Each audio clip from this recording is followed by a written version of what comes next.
Olá, seja bem-vindo a mais um CTM, Curso Teológico Ministerial da Primeira Igreja Batista em Araras. Estamos estudando Teologia Sistemática e estudando as doutrinas dentro de Teologia Sistemática e nós estamos agora, propriamente dito, em Cristologia. Já tem vários estudos em Cristologia que estão lá no nosso YouTube e hoje nós vamos dar seguimento na doutrina de Cristo. E vamos estudar sobre um assunto importantíssimo acerca de Jesus. Nós vimos na semana passada sobre a humanidade de Jesus, a sua natureza humana, e hoje nós vamos ver sobre a sua divindade. Houve muita gente, até hoje há quem questione sobre o fato de Jesus ser Deus ou não. Vamos ver o que a Escritura Sagrada nos afirma e vamos ficar com o que a Bíblia nos diz. Então, Jesus é uma pessoa da Trindade e é perfeitamente Deus. Bases bíblicas que comprovam o fato da divindade do Cristo encarnado. Em primeiro lugar, um argumento pró-divindade do Senhor Jesus Cristo é esse aí. Letra A. Ele possui atributos exclusivos de Deus. Nós estudamos sobre os atributos de Deus e lá em Teontologia você pode procurar esse vídeo também para estudar um pouco melhor, mas lá nós falamos sobre classificações de atributos de Deus. Vimos atributos comunicáveis e incomunicáveis. Os incomunicáveis são aqueles que Deus não compartilhou com o ser humano. São atributos, qualidades que são exclusivas da divindade. Nenhum outro ser possui. E Jesus, ele possui esses atributos exclusivos de Deus, o que ressalta o fato de que ele é Deus. Um dos atributos incomunicáveis de Deus é a eternidade. A eternidade significa que ele existe sempre, não houve uma causa, ele não nasceu, ele nasceu sim na sua encarnação, porém nós vimos sobre a pré-existência de Jesus que ele existia eternamente no passado. Então ele não teve uma origem, ele é Deus. Para todo sempre, ele é Deus. Jesus mesmo afirmou que ele existia eternamente. Olha só aí, João 17:5. E agora, Pai, glorifica-me junto a ti com a glória que eu tinha contigo antes que o mundo existisse. Aqui Jesus está no final do seu ministério terreno, prestes a ir para a cruz, e ele está orando a Deus Pai e está pedindo para o Pai: Pai, me devolva aquela glória que eu tinha contigo antes que o mundo existisse, antes que o universo existisse. Ou seja, ele já existia lá, antes de todas as coisas criadas, ele já existia na eternidade passada. A Bíblia afirma também a sua eternidade. Nós vimos uma declaração do próprio Senhor Jesus Cristo, mostrando a sua autoconsciência, ele sabia quem ele era, ele sabia da sua divindade, e aqui a Bíblia afirma sua eternidade em João capítulo 1, texto clássico, verso de 1 a 2. No princípio era aquele que é a palavra, ele estava com Deus e era Deus, estava com Deus no princípio. Jesus não passou a existir no seu nascimento, lá em Belém, na sua encarnação, ele já existia antes de ter nascido em Belém e já existia antes de ter criado o mundo. Ele estava com o Pai e com o Espírito Santo, claro, na criação do universo, o que denota a sua pré-existência e a sua eternidade. A sua onipresença. Olha só o que o próprio Senhor Jesus Cristo diz. Isso aqui é uma promessa para nós hoje, que somos igreja do Senhor Jesus Cristo. Mateus 18:20. Onipresença, só para nós relembrarmos a definição, é estar presente em todos os lugares ao mesmo tempo. Então olha só o que Jesus diz aí. Pois se reunirem 2 ou 3 em meu nome, ali eu estou no meio deles. Quantas pessoas se reúnem em nome dele? Quantas reuniões agora mesmo estão acontecendo no mundo, talvez por causa da pandemia, nas casas, nos lares, mas não deixa de ser uma reunião. E Jesus diz: estarei no meio deles, de todas essas reuniões, de 2 ou 3 reunidos em nome dele. Então aqui há uma ênfase nesse versículo acerca da manifestação da presença de Cristo em todos os lugares. Olha só um outro texto que ele fala no contexto da grande comissão, quando ele fala: vão, preguem o evangelho aos seus discípulos, aqueles que crerem devem ser batizados, e aí ele fala isso, ele fala: e eu estarei sempre com vocês até o fim dos tempos. Estar com vocês, com todos os discípulos dele. Ele não poderia estar com todos os seus discípulos ao mesmo tempo. Imagine hoje isso. Já naquela época era muito difícil, porque cada discípulo seguiu a direção da vontade de Deus para a vida deles no sentido apostólico, missionário. Um foi para a Índia, outro foi fazer missões na região da Ásia Menor. Eles se espalharam, outro ficou ali mesmo na Palestina, como Tiago. Nós temos esses discípulos espalhados, e Jesus diz: eu vou estar com vocês. Mas essa palavra não se resume apenas àqueles discípulos imediatos, diretos de Jesus no seu ministério terreno, mas a todos nós. E quantos discípulos existem na terra, espalhados em todos os lugares desse globo terrestre? E ele diz: eu vou estar com vocês.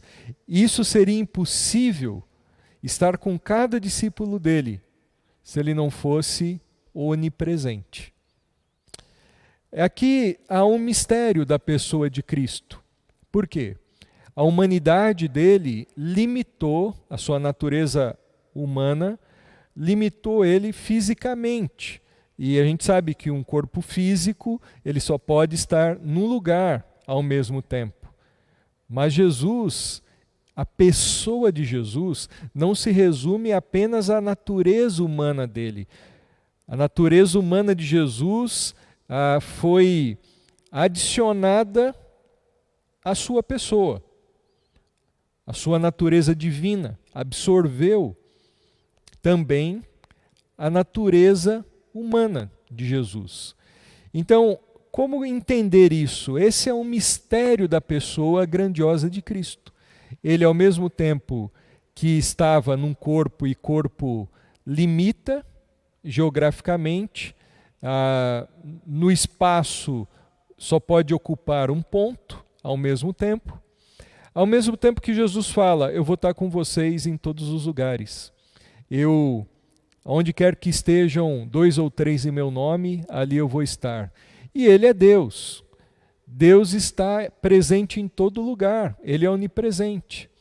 Ele agora está no céu, o Deus homem, a pessoa de Cristo, assentado à direita de Deus Pai. O homem, a natureza humana de Jesus ali, porque Jesus, quando ele ressuscitou também com um corpo glorificado.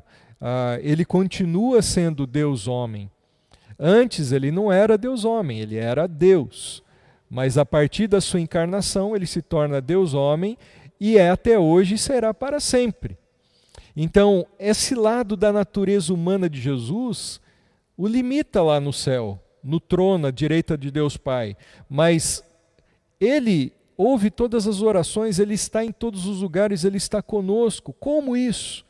Por causa da sua natureza divina, que não está limitada à limitação da natureza humana. A natureza humana é sempre limitada. Ele ficou limitado aqui nessa terra do lado da sua natureza humana, sentiu fome, sede, até preso espacialmente num ponto físico, não podendo no seu corpo está em todos os lugares, porque corpo delimita ou limita. Mas na sua natureza divina, onipresente, presente em todos os lugares. Onde Jesus está agora? Pergunto isso para você.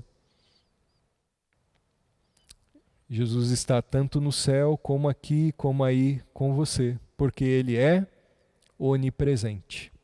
Vamos em frente. Onisciência. O que é onisciência?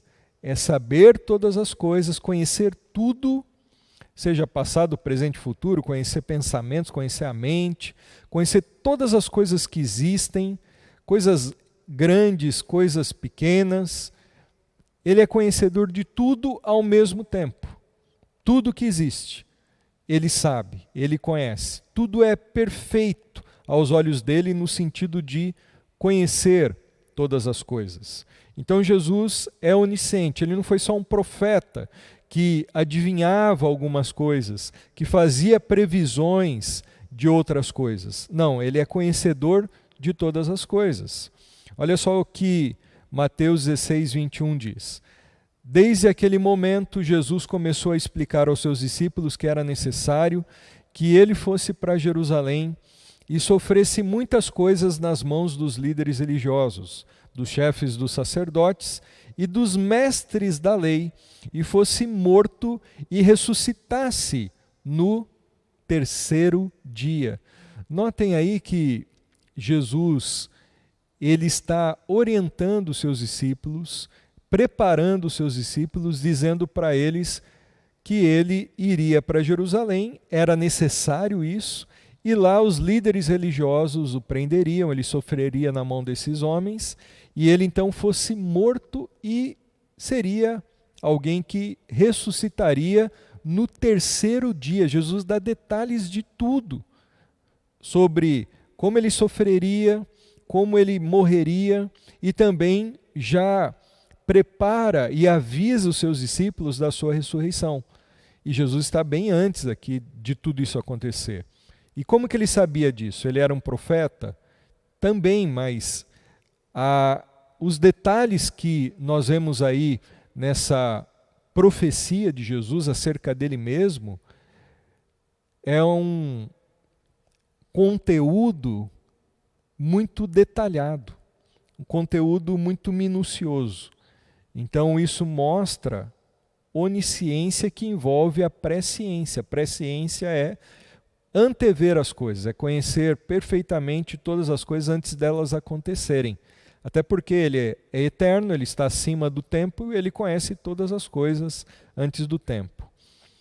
Lucas 11, 17. Jesus, conhecendo os seus pensamentos, disse-lhes: todo o reino dividido contra si será arruinado, e uma casa dividida contra si mesma cairá.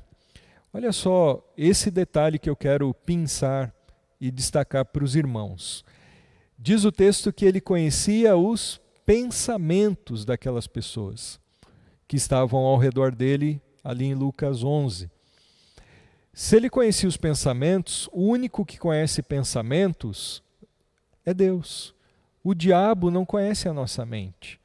Ele pode, por estar aqui desde sempre, ele é perspicaz, sagaz. Ele pode fazer uma leitura e deduzir, ter impressões de como nós estamos. Às vezes, um ser humano, os nossos pais, uma mãe, consegue olhar para o semblante de um filho, uma esposa, um marido e detectar. Tem alguma coisa estranha com você, errada com você, você está triste? Nós conseguimos ter essa percepção. Quanto mais Satanás. Agora, ele não lê o nosso pensamento. Ele pode ler a nossa expressão do nosso semblante, as nossas atitudes que demonstram muita coisa do nosso homem interior. Mas ele não lê o pensamento. Agora, Jesus conhecia os pensamentos das pessoas. Vários textos mostram isso. Teve uma vez em João que as pessoas tinham dito que creram no Senhor Jesus Cristo, João capítulo 2, E Jesus diz assim, o texto lá, que Jesus não acreditava neles, porque conhecia o coração deles. Jesus sabia que não era uma fé genuína. E como ele sabia isso? Era um julgamento da aparência externa das pessoas? Não, ele conhecia o íntimo, o interior. Isso é onisciência. Outro texto, João 21, 18 a 19. Digo-lhe a verdade, quando você era mais jovem, vestia-se e ia para longe, ia para onde queria, Mas quando for velho, estenderá as mãos e outra pessoa o vestirá e o levará para onde você não deseja ir. Jesus disse isso para indicar o tipo de morte com a qual Pedro iria glorificar a Deus, e então lhe disse: siga-me. Irmãos, olha só aqui também a onisciência, a presciência de Jesus destacada nesse texto. Aqui, final do Evangelho de João, ele está conversando com Pedro, trazendo restauração para o coração de Pedro, também para comunhão de Pedro com Jesus, com Deus, restauração do ministério apostólico de Pedro. Só que depois que Jesus fala detalhes com Pedro sobre o ministério, chamando Pedro de novo para apacentar o rebanho do Senhor, ele fala sobre como Pedro morreria. E todo mundo sabe, ou pelo menos grande parte sabe do mundo cristão, que Pedro ele foi morto, martirizado, crucificado de ponta cabeça. Jesus já estava aqui dando para Pedro essa previsão, orientando, falando, dizendo que aquele homem que tinha negado o Senhor agora era um novo homem. Isso não mais aconteceria. Pedro agora daria sua vida, morreria pela causa do Evangelho verdadeiramente, porque Pedro já tinha dito que morreria por Jesus, mas negou o Senhor. Agora Pedro restaurado, ele daria a vida por Jesus. De fato, ele morreria pelo Evangelho. E Jesus está falando isso para Pedro muito tempo antes de acontecer o que aconteceu com Pedro. Isso é um sinal da onisciência de Jesus Cristo.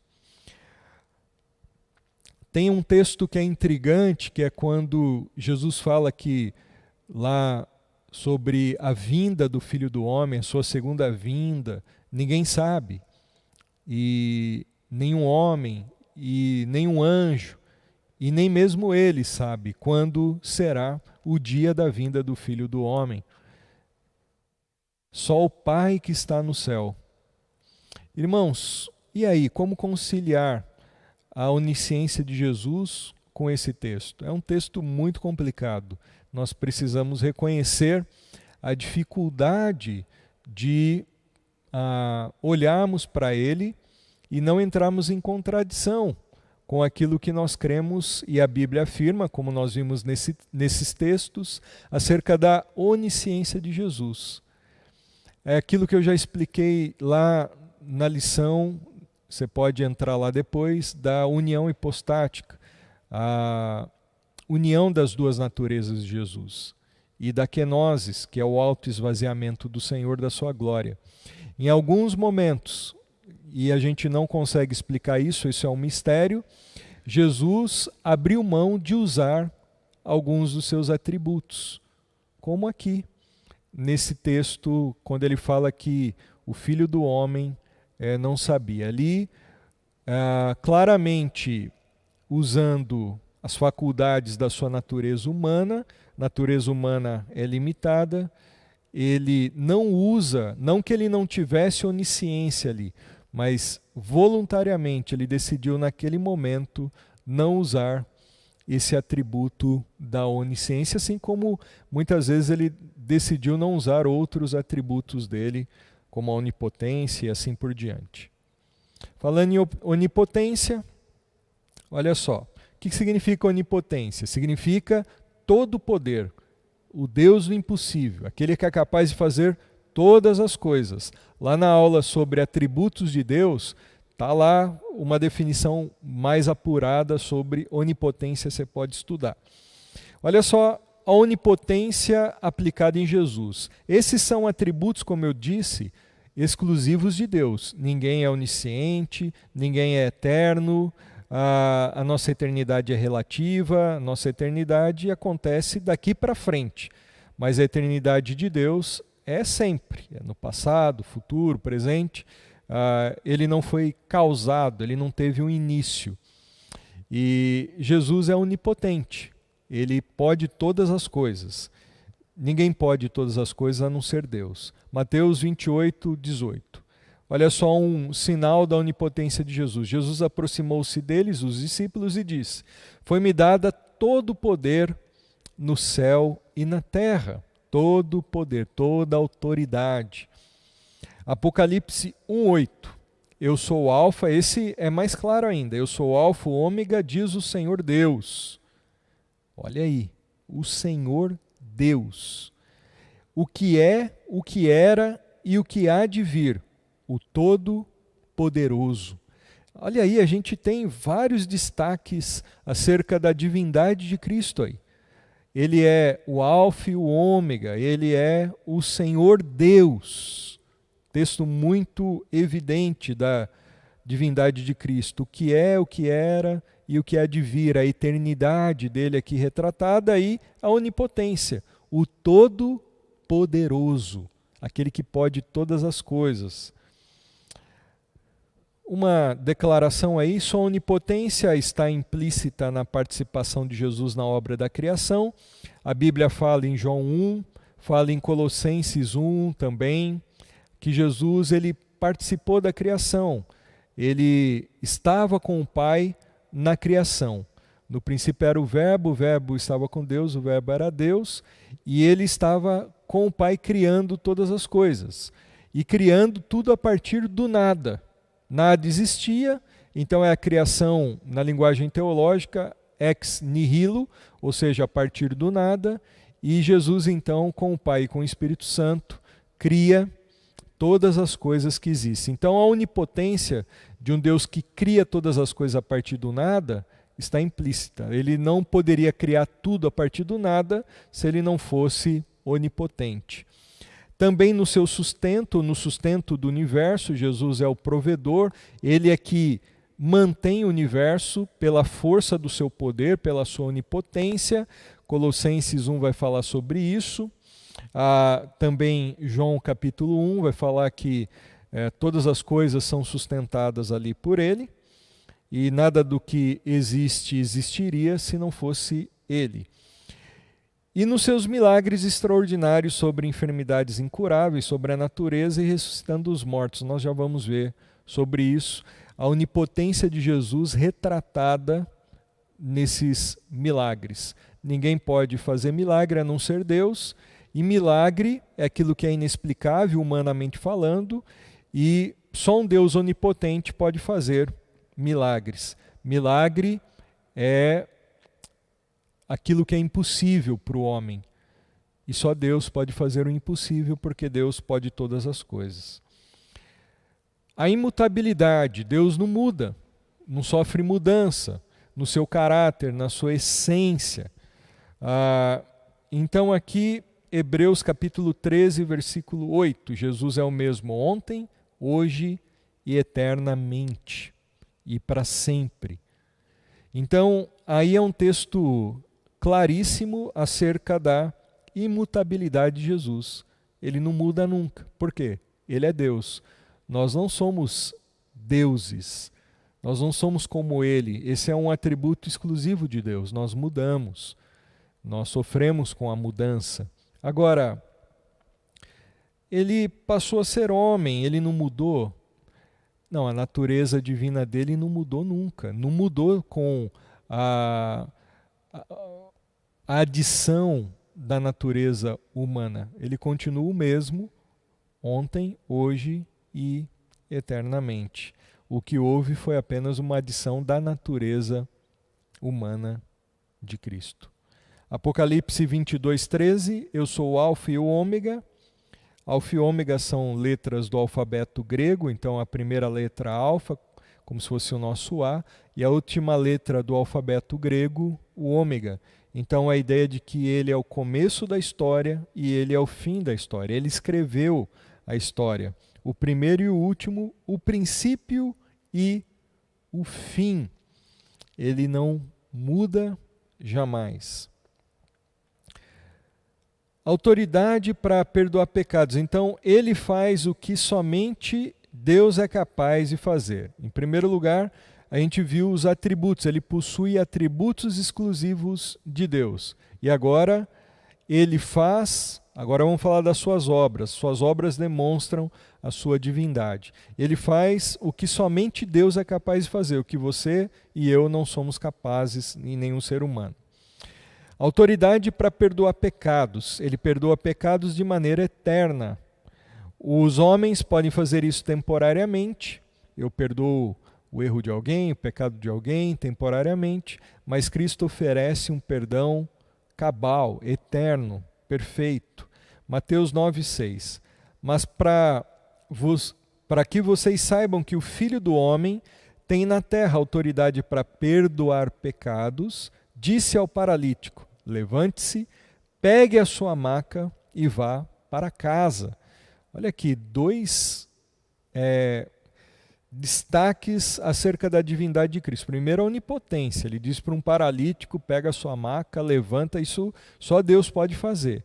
E, em segundo lugar, o que nós queremos destacar aqui nesse ponto é a sua autoridade de perdoar pecados. Só Deus tem essa autoridade de perdoar pecados, lavar, purificar de todo o pecado. E Jesus, ele tinha essa autoridade. Por quê? Porque Jesus é Deus. A autoridade de perdoar pecados é uma prerrogativa, um direito que pertence a Deus. É Ele que perdoa os nossos pecados antes de ser um contra o outro. Os nossos pecados antes de ser contra o ser humano.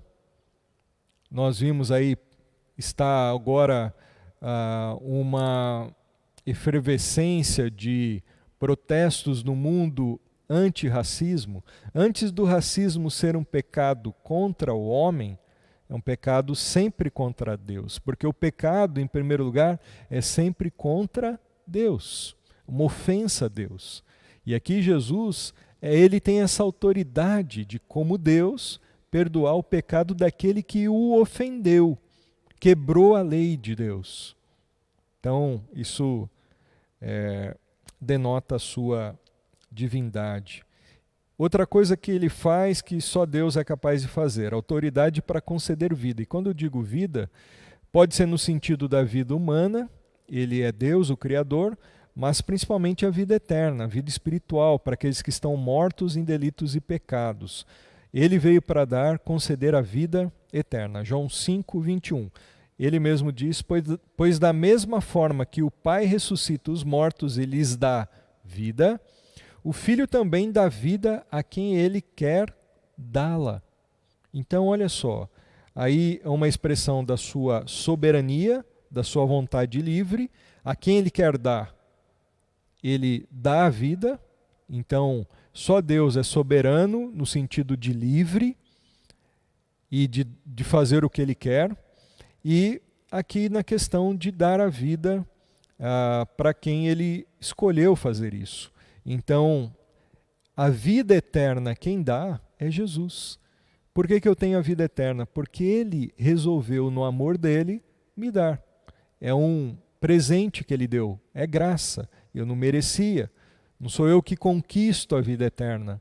É ele que me dá. Ou eu recebo humildemente e creio, ou não há esperança para mim, porque eu não posso conquistar essa vida eterna que só ele pode dar. A Bíblia diz em Isaías que o Messias é o Pai da eternidade, ou seja, aquele que gera a eternidade, a vida eterna. Se eu não estiver conectado nele, recebendo a vida dele, não há vida eterna para mim. Então, aqui é esse texto que fala sobre isso. Outra coisa que só Deus é capaz de fazer e Jesus fazia e fez foi autoridade para ressuscitar os mortos. Só Jesus podia fazer isso e tinha essa autoridade. E um dia ele vai ressuscitar todos os mortos, sejam os ímpios, sejam os salvos. Os ímpios para condenação, comparecerem diante do tribunal, aliás, do grande trono branco, do juízo final e receberem a sentença. Apocalipse vai falar sobre isso. E também a ressurreição dos justos, a primeira ressurreição, a ressurreição dos salvos, para dar a eles um corpo glorificado e eles entrarem na terra prometida, celestial, eterna, novos céus e nova terra. Mas nós vemos na Bíblia ele ressuscitando pessoas aqui, que era um prenúncio dessa ressurreição escatológica. Por exemplo, a ressurreição de Lázaro, no João capítulo 11. Disse-lhe Jesus: eu sou a ressurreição e a vida, aquele que crê em mim, ainda que morra, viverá. Olha só agora. Depois de dizer isso, Jesus bradou em alta voz: Lázaro, vem para fora. E o morto saiu. Jesus ressuscita o Lázaro ali, literalmente, depois de 4 dias sepultado, já cheirando mal. Isso era extraordinário, ninguém viu isso na história humana, não há precedentes acerca disso. Jesus queria ali mostrar o seu poder. Marta e Maria choravam copiosamente por causa da morte do seu irmão Lázaro, e parecia que Jesus tinha atrasado. Você conhece a história, se não conhece, João capítulo 11 fala, mas Jesus já sabia o que ia acontecer. Por que que tinha que Lázaro ficar 4 dias na sepultura? Porque os rabinos na época diziam que um morto de 3 dias até um profeta conseguiria, usado por Deus, ressuscitar. Mas depois de 4 dias seria impossível um homem fazer isso, só Deus poderia fazer. Jesus aparece ali e ressuscita um homem depois de 4 dias sepultado, ressaltando ali para todo mundo, testemunhando sobre o fato dele ser Deus. Só Deus podia ressuscitar mortos, então ele ressuscita ali, mas aquilo é um prenúncio do que vai acontecer em proporções inimagináveis, universais, na ressurreição escatológica. Ele mesmo ressuscitou a si mesmo, quando ele diz aí em João 6, porque a vontade de meu Pai é que todo o que olhar para o Filho e nele crer tenha a vida eterna, e eu o ressuscitarei no último dia. Aí a ressurreição escatológica, no final, quando Jesus voltar, ele vai ressuscitar os mortos. E agora ele falando da própria ressurreição dele. João 10, 18, ninguém a tira de mim, ou seja, ninguém tira a minha vida, mas eu a dou por minha espontânea vontade. Tenho autoridade para dá-la e para retomá-la. Essa ordem recebi do meu Pai. Olha só a divindade de Cristo no fato da obra da ressurreição dele mesmo. Ele entrega a vida dele. Por que ele morreu na cruz? Não foi porque necessariamente Pilatos era mais forte, os judeus eram mais fortes, ele era um indefeso e tinha que ir para a cruz porque os homens... Não, ele decidiu. Se ele não decidisse morrer na cruz, ele acabaria com todo mundo ali, porque ele é Deus. Ele é todo poderoso, mas ele decidiu entregar voluntariamente a sua vida e tomar de volta, ressurgir no 3º dia. Quem pode fazer isso? Morrer e depois, por si mesmo, pelo seu próprio poder, ressuscitar. Só Deus pode fazer isso. Autoridade como juiz. Deus é juiz final, último de toda a humanidade. Só Ele pode ser, por ser perfeito, reto, eterno, onisciente, conhecer todas as coisas. Só Deus pode fazer isso. Então, ele é esse juiz também escatológico, juiz sobre toda a terra. João 5, 22, 27. Além disso, o Pai a ninguém julga, mas confiou todo o julgamento ao Filho e deu-lhe autoridade para julgar, porque é o Filho do Homem. E você vai ver vários textos, Atos 17, no discurso de Paulo em Atenas, Paulo vai falar que Deus escolheu Jesus para ser o juiz de toda a terra. Apocalipse 20 também vai falar do grande trono branco, o juízo final, como eu acabei já de mencionar. Jesus, o Cordeiro de Deus, se assentando e julgando as nações, todos os homens. Autoridade para operar milagres. Só Deus pode operar milagres. Então, nós temos vários exemplos de curas fenomenais, extraordinárias na Bíblia.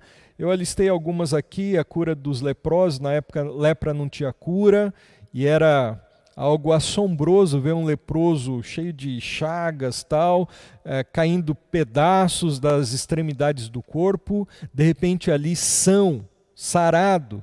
Só Deus podia fazer isso e Jesus curou vários leprosos. A cura da mulher hemorrágica, aquela mulher que sofria 12 anos com fluxo de sangue, ela tocou na orla das vestes de Jesus e ela foi curada. Ou a cura de paralíticos, como o de João 5, o paralítico de Betesda, que há 38 anos estava ali naquele tanque, Jesus curou a vida dele, e outros paralíticos também, só Deus pode fazer isso. O cego de nascença, Jesus curou outros cegos, como o Bartimeu, mas que não era de nascimento, e agora ele cura o cego de nascença. Nunca isso tinha sido visto na história da humanidade. João 9 fala sobre isso e outras tantas curas no Novo Testamento. Jesus também exerce poder sobre a natureza, os elementos da natureza. Ele cria a natureza, ele criou todas as coisas, as leis naturais, mas ele tem poder que transcende as leis naturais, ele pode intervir nas leis naturais e mudar a ordem das coisas. Ele é Deus, ele não está preso, ele não está limitado pelas leis que ele mesmo criou. Ele está acima delas. Então ele acalma as tempestades, não só uma vez, ele faz isso com uma só palavra, ele dá uma ordem e os ventos e os mares se aquietam. A pesca maravilhosa, quando os discípulos não pegaram nada, e ele manda jogar as redes e 2 pescas maravilhosas acontecem, e ali é um milagre. Transformar substância química, então ele transforma a água em vinho, o primeiro milagre dele, lá em Caná da Galileia, na festa de um casamento. Ele multiplica pães e peixes e alimenta mais de 5.000 pessoas, multiplicando pães e peixes. Só Deus pode fazer isso. Outra coisa, ele tem autoridade sobre anjos e demônios. Mateus capítulo 4, versículo 11. Então o diabo deixou, e eis que chegaram os anjos e o serviram. 2 coisas aqui. Depois da tentação de Jesus, o diabo não pôde com ele, Jesus não pecou, ele não podia pecar. Ele venceu o diabo, a tentação ali no deserto, depois de 40 dias ali de jejum, e o diabo deixou. O diabo não resistiu a Jesus Cristo. E outra coisa, que os anjos bons, os anjos de Deus, vieram e o serviram. E essa palavra servir é a palavra liturgia, de onde vem a palavra culto. Então prestaram culto. A ideia de anjos servem o Senhor, anjos servem a Deus, o Criador deles. Então isso denota a divindade de Jesus. Também os demônios. Às vezes tem muita igreja, tem muito pensamento no meio evangélico, como se demônios, o diabo e Jesus estivessem no mesmo patamar de força, de poder. Não, eles estão muito aquém. O diabo está muito aquém de Jesus. Jesus é o Deus ilimitado, todo-poderoso. Olha só, os demônios se submetem a Jesus Cristo e um dia vão ser destruídos com uma só palavra, diz Apocalipse 17. Não tardou que aparecesse na sinagoga um homem possesso de espírito imundo, o qual bradou: que temos contigo, Jesus Nazareno? Vieste, olha o verbo, destruir-nos, não é expulsar-nos apenas, destruir-nos. Esses demônios, essa legião de demônios, sabia diante de quem que eles estavam. Do próprio Deus, que criou eles, que eles eram anjos bons. Nós vamos estudar sobre isso. Depois se rebelaram na rebelião de Lúcifer e foram expulsos e se transformaram nos demônios. Eles reconheciam que Jesus podia não só expulsá-los, mas destruí-los, acabar com eles. Bem sei quem és, o Santo de Deus. E o repreendeu Jesus, dizendo: cala-te e sai dele. Então o espírito imundo, agitando e clamando com grande voz, saiu dele. Então olha aí, Jesus tem autoridade sobre anjos e demônios. Anjos o servem, se submetem a ele. Jesus falou: eu posso dar uma ordem aqui e os anjos virem me socorrer e tirar da cruz, livrar. Mas ele não faz, ele decide não fazer. Mas ele tinha essa autoridade, como aqui aconteceu. E ele tem autoridade sobre os demônios. Nós também temos na autoridade de Jesus. Os demônios não tremem de mim, mas tremem de quem me salvou, de Jesus que está em mim. Por isso eu falo, sai em nome de Jesus Cristo, é no nome dele. Agora, para o final, para a gente ir encerrando, ele recebeu nomes e títulos divinos. Por exemplo, Filho de Deus, João 10, 36, Mateus 26, ele é chamado de Filho de Deus. Em João 3,16, o Filho unigênito. Unigênito denota divindade. Por quê?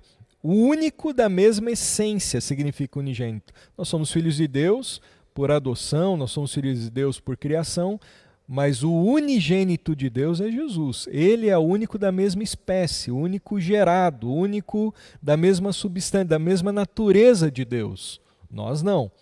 Então ele é o Filho de Deus. Olha só, acompanha o que diz Charles Ryrie.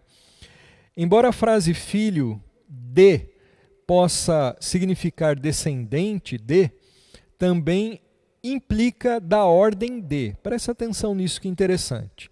Logo, no Antigo Testamento, filhos dos profetas significava da ordem dos profetas.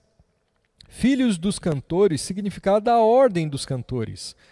Quando usada para falar de nosso Senhor, a designação Filho de Deus significa da ordem de Deus, sendo uma alegação forte e clara da sua divindade. Para os judeus em geral, o uso do termo filho de não implicava qualquer subordinação, mas designava igualdade e identidade de natureza.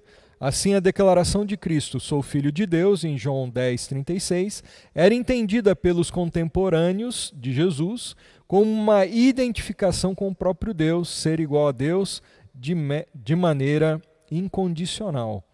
Então notem aí, ser filho de, naquele mundo antigo, significava não só subordinação, mas significava da mesma ordem. Quando Jesus falou que era filho de Deus, todo mundo entendeu que ele estava dizendo que ele era da mesma essência de Deus. Ele também recebe o nome de Yahvé, ele mesmo diz, eu sou. Yahvé, Yahweh, significa eu sou, o Deus lá de Abraão. Olha só o que ele diz, antes que Abraão existisse, eu sou. No livro de João, pelo menos 7 vezes ele usa eu sou o pão da vida. Então essa palavra eu sou é o nome de Deus no Antigo Testamento. Deus apareceu para Moisés dizendo, eu sou o que sou, eu sou, te enviou. Qual é o seu nome? Moisés perguntou para Deus, ele disse, eu sou, Yahweh, em hebraico. Então Jesus, ele é Yahweh, encarnado. Ele é também chamado de Deus, claramente, em João 1, 1 e 2, o verbo era Deus. 1 João 5, 20, olha só que interessante esse texto. Sabemos que já o Filho de Deus é vindo e nos deu entendimento para que conheçamos o verdadeiro. E no que é verdadeiro estamos, isto é, em seu Filho Jesus Cristo. Olha agora, hein? Este é o verdadeiro Deus e a vida eterna. Quer texto mais claro sobre a divindade de Cristo? Romanos 9, 5 fala da humanidade e da divindade aí. A humanidade por parte dos patriarcas e dos judeus, ele vem dos israelitas, olha só, dos quais são os pais e dos quais é Cristo segundo a carne, os israelitas, o povo judeu, o qual é sobre todos Deus bendito eternamente. Que texto claro para você usar, por exemplo, como uma testemunha de Jeová, ou alguém que tem críticas acerca da divindade de Cristo ou não encontrou ainda argumentos bíblicos sólidos para fundamentar essa convicção. Hebreus 1, versículo 1 a 3, a nós falou-nos nesses dias pelo seu Filho, a quem constituiu herdeiro de tudo, por quem fez também o mundo, o qual, sendo o resplendor da sua glória e a expressa imagem de sua pessoa. Então Deus falou no passado com os profetas, ele agora enviou o seu Filho, esse Filho é a expressa imagem da sua pessoa, é o próprio Deus revelado. Colossenses 2,9, Paulo diz, porque nele Cristo habita corporalmente toda a plenitude da divindade. Deus na sua plenitude. Não é 50%, não é só um iluminado, não é 20% Deus em Jesus, não, plenamente. Todo 100% Deus. João 20, 28. Então Tomé, você conhece a história, ele duvidou que Jesus tenha ressuscitado, aí Jesus agora ressuscita, mostra as mãos e o lado perfurado pela lança do soldado romano e as mãos pelos cravos, e ele cai de joelhos. E ele faz uma declaração de adoração, se adora só Deus. E Tomé era um judeu, ele sabia que ele não podia cometer idolatria, adorar um ser humano, adorar uma estátua. Ele cai de joelhos e ele diz assim: Senhor meu e Deus meu. E Jesus aceita a adoração. Por quê? Porque Deus é digno de adoração. Ele é digno de honra. E Jesus é Deus. Ele recebeu o título de Senhor, que no grego é Kyrios, e é um equivalente da palavra hebraica Adonai, que é uma palavra para Deus. É um dos nomes de Deus, o soberano de tudo. Filipenses 2, 9 e 11, texto bem conhecido. Por isso Deus o exaltou à mais alta posição e lhe deu um nome que está acima de todo nome, para que ao nome de Jesus todo joelho se dobre, nos céus, na terra e debaixo da terra, e toda língua confesse que Jesus Cristo é o Senhor, para a glória de Deus o Pai. Apocalipse 19, 16, texto maravilhoso, fala sobre a segunda vinda de Jesus, e no manto e na sua coxa tem escrito esse nome. Que nome que é esse, irmãos? Rei dos reis. E o quê? Senhor dos senhores. É um título divino para Deus. Ele afirmou ser Deus e, por exemplo, em João 10, 30, ele diz: eu e o Pai somos um. Quem vê a mim, vê o Pai. Então isso fala sobre a sua divindade. Algumas dificuldades sobre a divindade de Jesus. Muitas pessoas contestam o fato de Jesus ser Deus, falando que a Bíblia chama Jesus de o primogênito de Deus. Porque há esse pensamento de que primogênito é só o primeiro nascido numa casa, de uma família. Eu, por exemplo, sou o primogênito da minha família. Eu nasci primeiro do que os meus irmãos. E então, dá essa ideia. Então, se ele é o primogênito, ele foi o primeiro criado, então, ele foi o primeiro que Deus criou de tudo que existe, dos seres que existem. Mas primogênito não significa só o primeiro criado. No Novo Testamento, traz mais a ideia de posição jurídica, aquele que é o herdeiro, o primeiro herdeiro. Então, quando o Novo Testamento fala de primogênito para Jesus, não que está chamando Jesus de o primeiro criado, ou a primeira criação, mas aquele que tem o direito, aquele que é antes de todas as coisas, e ele tem direito de primogenitura. Ele tem direito de primogênito. Lembra lá os dois irmãos, Esaú e Jacó? Esaú era o que tinha direito de primogenitura, era o herdeiro. Mas Jacó meio que roubou esse direito, fez um jeitinho meio brasileiro lá e ficou com o direito de primogenitura, herança. Jesus, ele não foi o primeiro criado, mas ele tem o direito de primogenitura. Como um primogênito, ele tem o direito de herdar todas as coisas, até porque ele é o Criador e o Redentor de todas as coisas. A Bíblia chama ele de o princípio da criação de Deus. Mas aí não é a ideia de aquele que foi o primeiro criado, mas foi aquele que é o princípio, aquele que criou o princípio de todas as coisas. Aquele que iniciou, aquele que é a fonte da criação. E não aquele que foi criado primeiro, mas aquele que começou a criação. Ok? Implicações aí para nós terminarmos sobre a divindade de Cristo. Por que é importante essa doutrina? Podemos ter conhecimento real de Deus, Jesus veio revelar a Deus, quem vê a Ele vê a Deus, nós podemos conhecer a Deus através de Jesus, a redenção está à disposição de todos os homens, pois a morte de Cristo é suficiente para todos. Ele é homem, morreu pelo homem pecador, e Ele é Deus poderoso para aplicar essa redenção. E Cristo merece o nosso louvor e adoração. Por isso que a gente fala de louvor cristocêntrico na igreja. As nossas músicas aqui na igreja, você pode não concordar com o ritmo, estilo, mas as letras são todas avaliadas e elas são cristocêntricas. Por quê? Cristo é o centro da nossa vida e do culto, porque ele é digno de louvor. Apocalipse mostra Jesus sendo louvado eternamente, o Cordeiro de Deus. Por quê? Ele é Deus, ele recebe adoração, ele é digno de honra. Então adore esse Deus. Adore esse Deus com a sua vida, com gratidão, com louvor. Cante a ele louvores e faça com que a sua vida redunde para a glória do Senhor. Que Deus te abençoe, que você se aprofunde mais nessa doutrina e sobre a divindade de Cristo. Jesus não foi meramente humano, ele é 100% Deus. Louvado seja o nome desse Deus, Jesus Cristo. Um grande abraço para você.